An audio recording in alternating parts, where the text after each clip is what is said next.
And so, take the example, I'll often hear from family members when their loved one is in jail that they're like, thank heavens, they're in a safe place at least. Like there's actually this sense of relief. There's even a term for it called a rescued that people feel.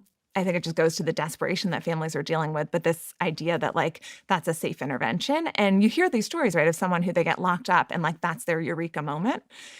And yet, if imprisonment were an effective intervention for addiction, for example, we wouldn't see that actually the time after getting released from prison, there's 130 times increased risk of dying from a drug-related cause after people leave prison, and that your risk of dying ever from addiction is much, much higher if you've ever been imprisoned.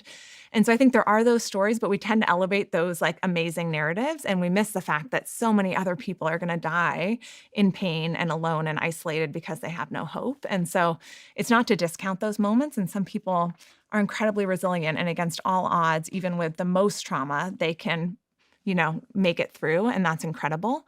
But that doesn't mean that we should like create a system that makes it as hard as possible on people.